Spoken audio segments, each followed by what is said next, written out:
HOA Karen kept plugging Tesla into my solar grid. So, I set the voltage to maximum and watched her regret it. I'm an electrical engineer who spent $30,000 in 2 years of weekends building my dream off-grid solar system. Every wire, every battery bank, every circuit designed by me. It wasn't just about saving money. It was about complete energy independence.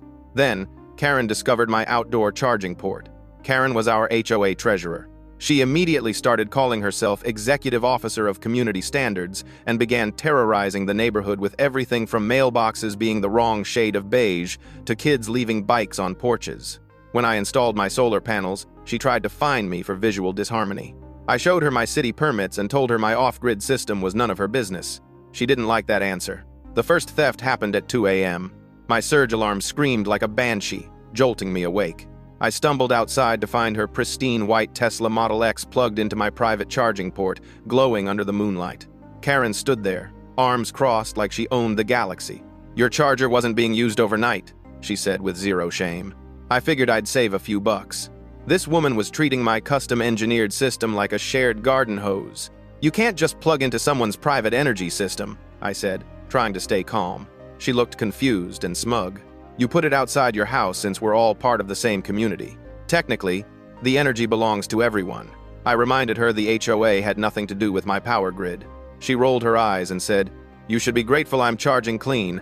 I'm not burning gas." That's when I knew this was war. I walked inside and checked my logs. Her Tesla had drained 73% in 4 hours, nearly a full charge worth dozens of dollars.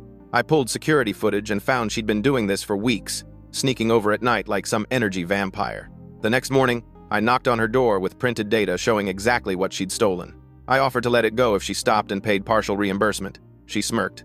"Oh, please. You really think I'm paying you for sunlight?" Then, slammed the door in my face.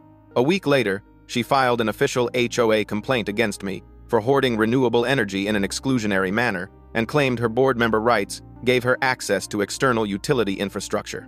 That violation notice in my mailbox was the last straw. I spent 3 evenings designing the perfect trap, a decoy port that looked identical to my real charger but rigged with a safe voltage surge system. The moment she plugged in, it would trip a relay that dumped chaotic but non-lethal voltage through the line, enough to fry her charger and scare her senseless, but completely within technical safety limits. I installed a bright yellow private grid do not use sign, knowing she'd ignore it. Karen never saw a boundary she didn't want to cross. Saturday night at 11:40 p.m., my console lit up. I leaned back, smiled, and brought up the camera feed. There she was in pajama pants and a hoodie, humming while plugging into my decoy port like she was watering her garden. And 10 seconds later, crack. The Tesla jolted and shot a blinding arc of sparks from the charger socket. Karen screamed and stumbled backward, falling onto her lawn like a cartoon villain. The car went completely dark. My cameras captured every glorious second. The next morning brought retaliation. Angry pounding on my door revealed Karen flanked by 2 confused HOA board members. Her Tesla sat in the driveway behind her like a wounded animal, the blackened charger dangling limply. "You tampered with my car," she snapped. Leonard, the guy who always wore sandals with socks, stepped forward nervously. "We just want to talk about what happened." I disappeared inside and returned with a thick folder containing weeks of security footage, power theft documentation, and electrical logs showing exactly how much she'd stolen. "Turns out theft is theft," I said. "Even if you're the HOA queen." The look on her face when she realized I had evidence of everything was absolutely priceless. Karen's mouth opened and closed like a fish gasping for air while Leonard awkwardly shuffled his sandals. More neighbors started gathering on the street, drawn by the commotion, and I recognized at least 8 of them who'd received Karen's bogus fines over the past year. She tried to back toward her house, but old Mr. Mendez from 3 doors down stepped forward with his own folder. "She's been stealing from my electric car charger too." 4 other voices joined in, each claiming similar theft and harassment. Karen's face went from red to white as the crowd closed in tighter. That's when someone shouted that her husband's car was pulling into the neighborhood, and Karen grabbed Leonard's arm so hard he yelped. The black Mercedes SUV rolled to a stop at the end of the cul-de-sac. Karen's husband, Philip, stepped out in his usual work attire, gray suit, loosened tie, looking tired from whatever financial consulting job kept him away from home 12 hours a day. He took 3 steps toward the growing crowd before his expression changed from confused to alarmed. "Karen, what's going on?" He walked faster, briefcase still in hand. Karen released Leonard's arm and rushed toward Philip, her voice pitched high and frantic. These people are harassing me. Him, she pointed at me. He sabotaged my car. My Tesla is ruined. Philip looked at the charred Tesla in their driveway, then at me, then at the neighbors forming a semicircle around his front lawn. I'd met Philip maybe twice in the 3 years I'd lived on Oakmont Circle. He seemed like a decent guy, quiet, kept to himself. Clearly had no idea what his wife did when he wasn't home. Mr. Mendez stepped forward, folder in hand. Your wife has been stealing electricity from multiple homes in this neighborhood for months. She's filed fraudulent HOA complaints against anyone who challenges her, and she's been using her position as treasurer to intimidate residents. Philip's face did something interesting. Not angry, not defensive, just resigned. Like he'd been waiting for this moment, and finally it arrived. How much? He asked quietly. I spoke up. From my system alone, approximately $800 over 6 weeks, plus the cost to repair her charging port that she destroyed by ignoring clearly posted warnings. Philip closed his eyes, set down his briefcase, turned to Karen, who was already opening her mouth to protest. Don't. He held up one hand. Just don't. But we're going inside. He looked at me, then at Mr. Mendez. I'll write you both checks tonight. If there are others, please send documentation to my email. I assume someone has it? Leonard nodded nervously. It's on the HOA directory. Good. He picked up his briefcase and walked toward his house. Karen stood frozen for a moment before following, her earlier bravado completely shattered. The crowd dispersed slowly. Neighbors clustered in small groups, speaking in low voices. I caught fragments. Always knew something was off. About time someone stood up to her. My wife got fined $300 for garden gnomes. Leonard approached me, adjusting his sandals. I need to ask you something. That surge system you built, was it actually dangerous? Not even remotely, I explained. The voltage spike was designed to overwhelm the car's charging protection circuits and force an emergency shutoff. Same principle as a GFCI outlet in your bathroom. Completely safe for humans. Just very hard on the car's charging electronics. He nodded slowly. The HOA is going to want a formal statement about the thefts, and probably an investigation into other complaints Karen filed. I've got everything documented. I pulled out my phone, showed him the backup files, 6 weeks of security footage, power consumption logs, even recordings of our conversations where she admitted to using my system. Leonard's eyes widened. You recorded her? Colorado is a one-party consent state. I tapped the phone. Every interaction we had on my property was completely legal to record. He let out a long breath. This is going to be messy. He had no idea how messy it would get. That night, I couldn't sleep. Kept replaying the look on Karen's face when the crowd turned on her, the way Philip barely seemed surprised. Around 2 a.m., I was checking my security feed when I noticed movement in Karen's driveway. Philip was loading suitcases into his Mercedes. Not small overnight bags, full-size luggage, 3 of them. He worked methodically, like a man who'd made a decision and wasn't looking back. Karen appeared in the doorway, silhouetted by the house lights. They argued. I couldn't hear it, but body language told the story. Her gesturing wildly, him shaking his head, her grabbing his arm, him pulling away and getting in the car. He reversed out of the driveway at 2:37 a.m. and didn't come back. The next morning brought a knock on my door. Not angry pounding this time, tentative, almost apologetic. I opened it to find a woman I'd seen around the neighborhood but never spoken to. Short dark hair, tired eyes, holding a manila folder. I'm Sonia. I live on Maple Court. She gestured vaguely behind her. I heard what happened yesterday. With Karen. News travels fast. She nodded. I need to show you something. Can I come in? I stepped aside. She walked to my kitchen table and opened the folder. Inside were dozens of documents. HOA violation notices, payment records, email printouts. Karen fined me 6 times last year. Sonia's hands shook slightly as she spread the papers out. My fence was 2 inches too tall. My holiday decorations were up 3 days past the HOA deadline. My mailbox had rust spots. Every single violation, $300. That's $1,800, plus late fees when I couldn't pay immediately. She pulled out another sheet. I'm a single mom. I work 2 jobs. I couldn't afford a lawyer to fight it. So I paid. I studied the documents. They looked official. HOA letterhead, Karen's signature, but something was off. The fee amounts kept changing. Some violations were $300, others $250. One was $400. Did you ever get receipts? I asked. Proof the money went into the HOA account? Sonia's face answered before she spoke. No. Karen always said to make checks out to her directly. For processing. I pulled up the HOA bylaws on my laptop, found the section on violations and fines. Maximum fine for any violation is $100. All payments must be deposited into the HOA account within 5 business days. Treasurer must provide quarterly financial statements to all residents. When was the last time anyone saw a financial statement? Sonia stared at the screen. I've lived here 4 years. I've never seen one. We looked at each other. Karen wasn't just power hungry, she was stealing. By noon, 5 more residents had shown up at my door, each with similar stories, excessive fines, payments made directly to Karen, no receipts, no documentation. A man named Trevor had been fined 12 times in 8 months. A retired couple, the Caldwells, paid over $3,000 for violations including lawn height and window treatments. Every single payment made to Karen personally. We need to call the police, Mrs. Caldwell said. This is fraud. And a lawyer, Trevor added. The HOA has to be liable for this. I was already typing an email to Leonard with all the new information when my phone rang. Unknown number. I almost didn't answer. Is this the guy who fried Karen's Tesla? The voice was male, young, amused. Who's asking? Jeremy. I live over on Birch. I moved out 6 months ago, but I heard through the neighborhood Facebook what went down. Dude, I have so much dirt on her. I put him on speaker. Everyone in my kitchen leaned closer. Karen and I got into it when I first moved in, Jeremy continued. My motorcycle was too loud, according to her. She tried to fine me $500. I laughed in her face. Told her the HOA bylaws don't cover vehicle noise. She lost her mind. What happened? She started following me, taking pictures of my house at weird hours, going through my trash. I'm talking full stalker behavior. I filed a police report, but they said it wasn't enough for a restraining order. So I moved. Did you document any of it? Jeremy laughed. Brother, I documented everything. I've got 3 months of security footage showing her trespassing, going through my garbage, taking photos through my windows.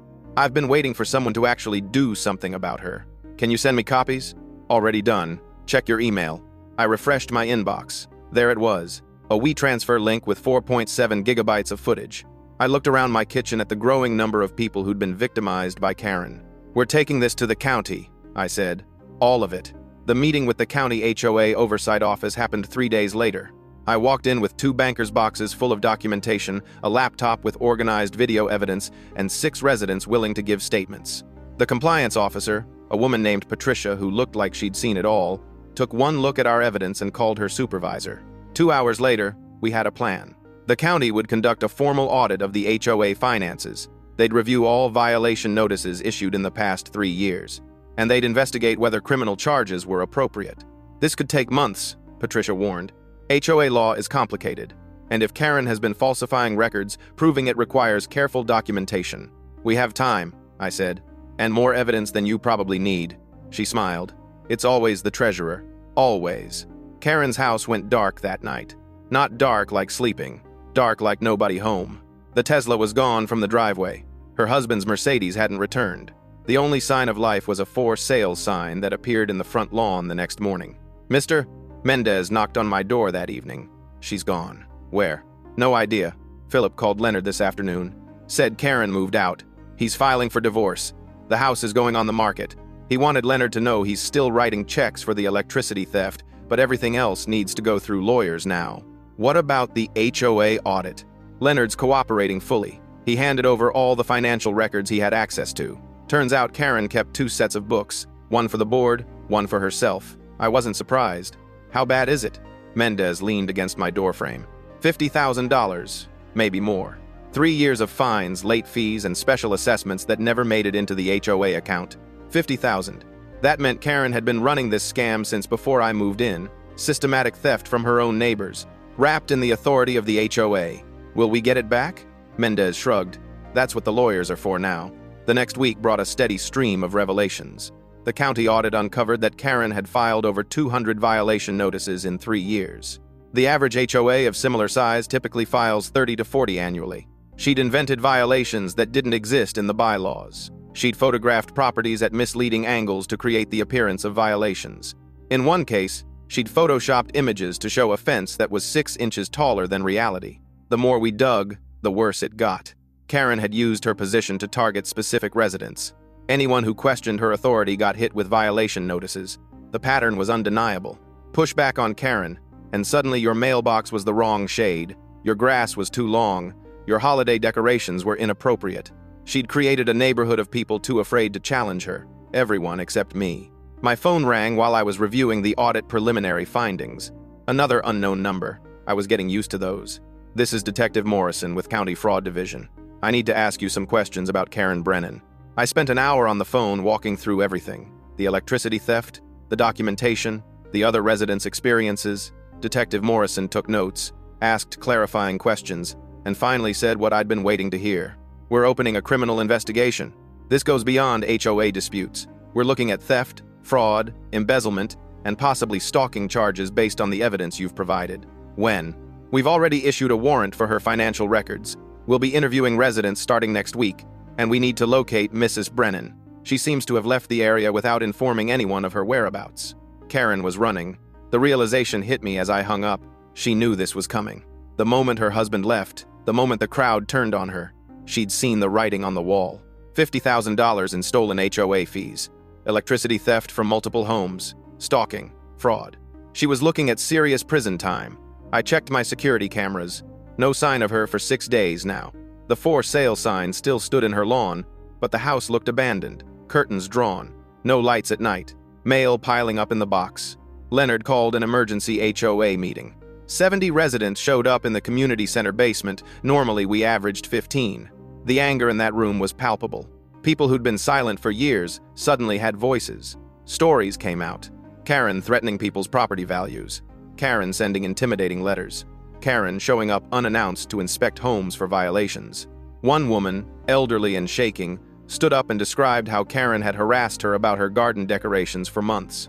Called them tacky, filed violations every week. The woman had stopped gardening entirely, something she'd loved for 40 years, because Karen made her feel ashamed. That story broke something in the room. People weren't just angry about the money anymore. They were furious about the fear she'd created, the way she'd poisoned what should have been a friendly neighborhood. "We need a new treasurer," Leonard said, his voice barely audible over the crowd. "And new bylaws. This can never happen again." The vote was unanimous.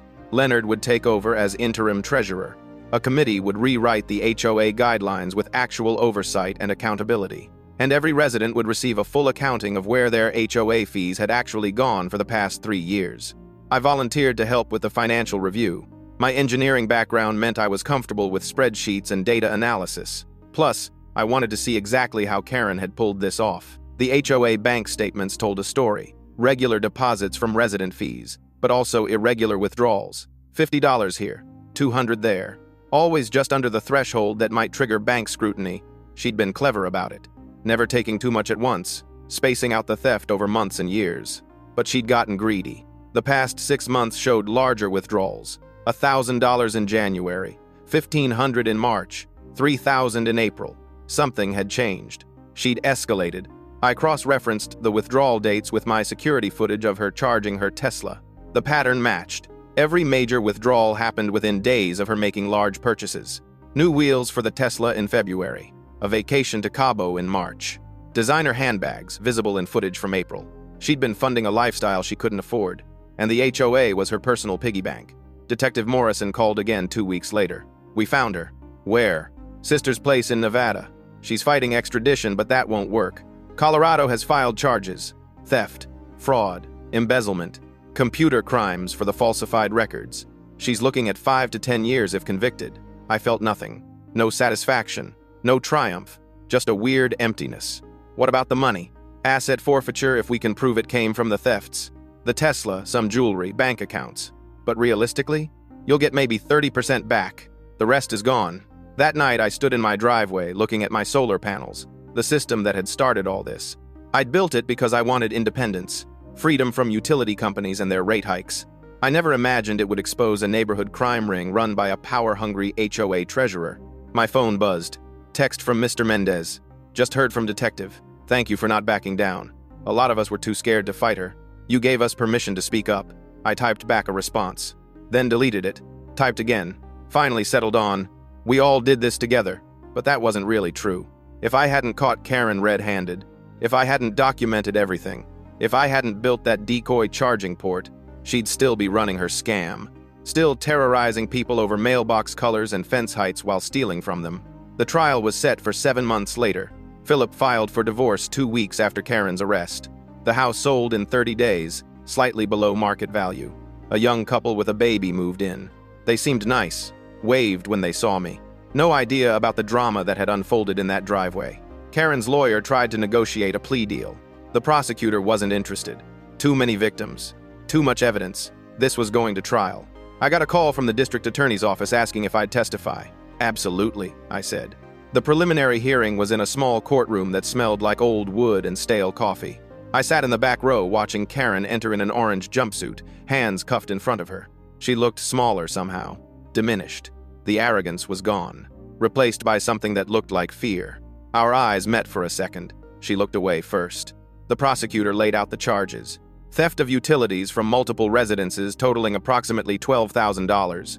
Embezzlement from the HOA in excess of $53,000. Fraud through falsification of HOA records. Stalking and harassment. Computer crimes for the doctored photographs. Karen's lawyer argued for bail reduction. She's not a flight risk, he said. She has ties to the community. The prosecutor pulled out a file. Mrs. Brennan fled the state immediately after learning of the investigation. She was found hiding at her sister's residence in Nevada. She'd withdrawn $20,000 in cash from her personal accounts before leaving. She's absolutely a flight risk.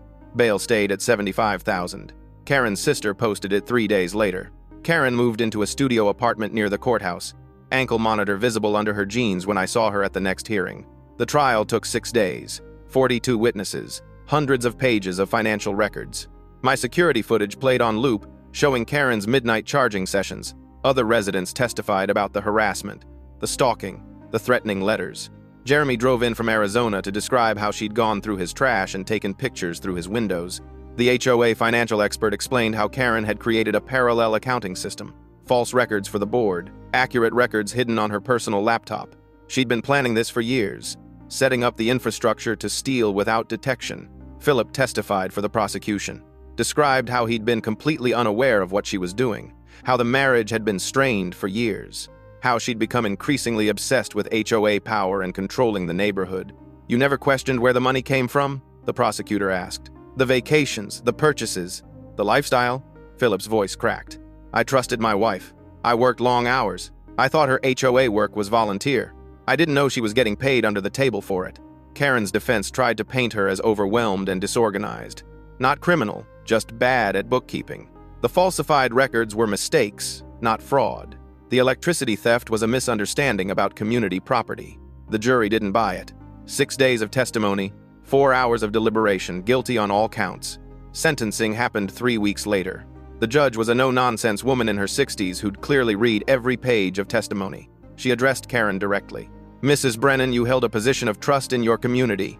People relied on you to manage their collective funds honestly. Instead, you systematically stole from them for years. You harassed and intimidated anyone who questioned you. You created an environment of fear in what should have been a peaceful neighborhood.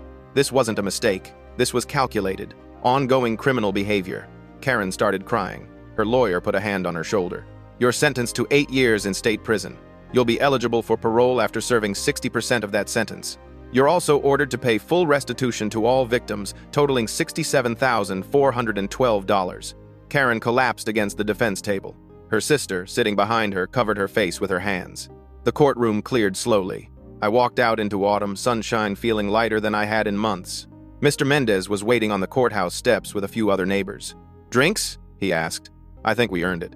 We ended up at a sports bar near the courthouse. 8 residents who'd testified, comparing notes, sharing stories, laughing for the first time in months about the absurdity of it all. Remember when she tried to fine the Hendersons because their dog barked? Trevor said.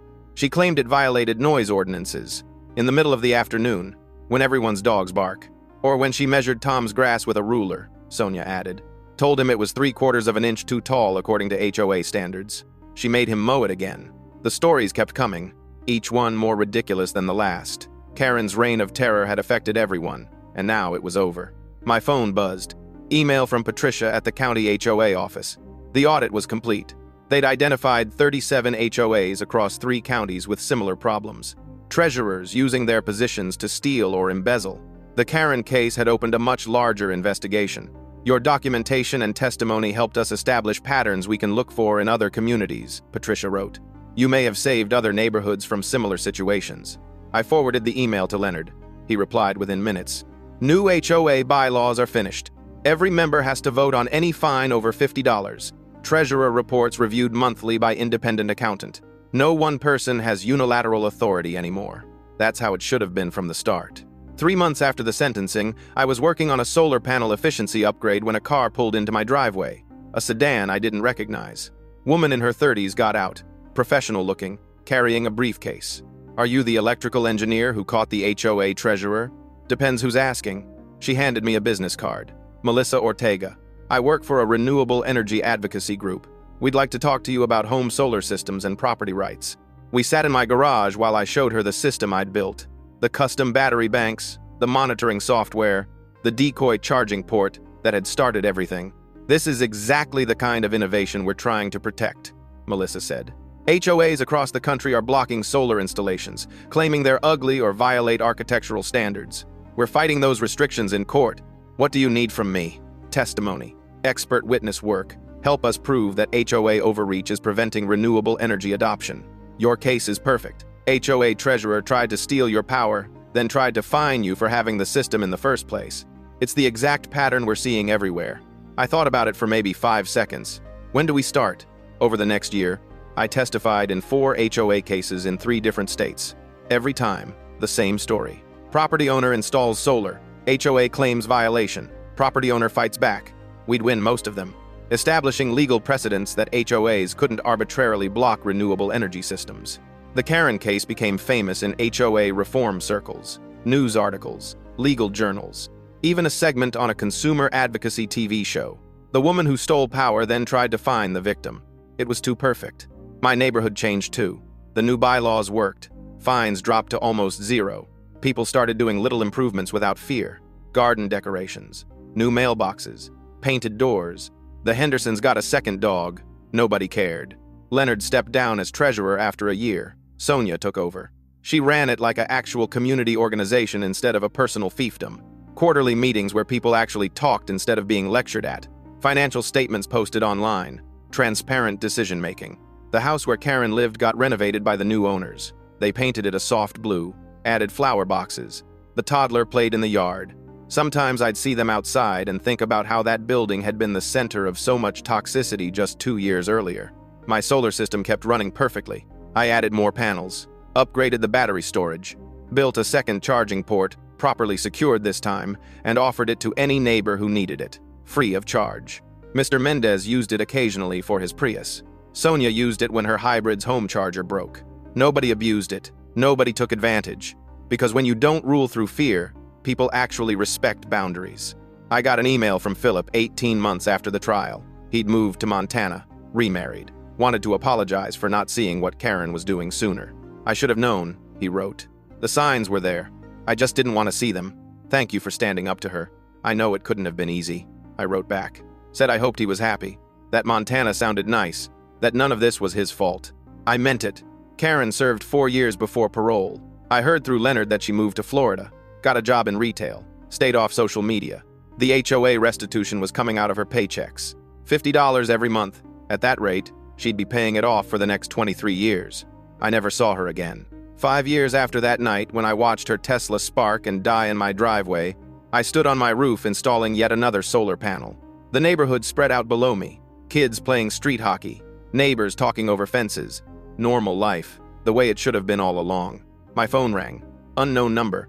I almost didn't answer, but something made me pick up. "This is Channel 7 News. We're doing a follow-up story on HOA reform. Would you be willing to talk about your experience?" I looked out over the neighborhood, at the solar panels on my roof, at the charging port that had started a war and ended a criminal enterprise, at the community that had finally learned what proper oversight looked like. "Yeah," I said, "I can talk about it. Because some stories need to be told, not for revenge or satisfaction, but to remind people that standing up to bullies matters. That documentation wins fights. That small acts of resistance can expose much larger problems." Karen thought she was untouchable, thought her position gave her unlimited authority, thought nobody would ever challenge her because they were too afraid or too tired or too intimidated. She was wrong. And now, every time I see those solar panels, I don't think about the conflict. I think about what came after. A neighborhood that learned to work together. People who found their voices. A community that discovered you don't need someone ruling over you to function well. You just need clear rules, transparency, and people willing to hold each other accountable. The lawsuit settlements from the HOA cases I helped with funded college scholarships in renewable energy. 3 students so far. Kids who want to build sustainable systems and help other people achieve energy independence. Karen tried to steal my power, literally and figuratively. Instead, she gave me a purpose I never expected. Fighting for property rights, helping neighborhoods resist overreach, teaching people that HOAs should serve communities, not control them. My solar system has been running for 7 years now, generated over 40,000 kilowatt hours of electricity, saved me roughly $11,000 in utility costs, powered my home through 3 major grid outages, and exposed a $53,000 embezzlement scheme. Not bad for a weekend project that started because I wanted to go off-grid. Sometimes Mr. Mendez and I sit on my porch in the evenings, drinking beers and watching the sunset light up the solar panels. He'll mention something about the old days, the fear everyone felt, the way Karen's name would make people nervous.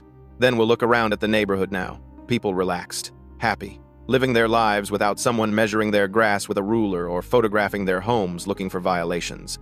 That's when you made the right call, Mendez said once. Building that trap, catching her red-handed. A lot of us talked about standing up to her. You actually did it. I just built a decoy charging port, I said. He laughed. You built a whole lot more than that. Maybe he was right. Karen taught me something valuable, even if she didn't mean to. The best defense against tyrants isn't just fighting back. It's making sure the structures exist so they can't rise in the first place. Transparency, accountability, clear rules, equal enforcement. The HOA works now because we fixed the system, not just removed the bad actor. There'll be other Karens, other people who see a little authority as license for big abuse. But the bylaws we built make it almost impossible for them to do what she did.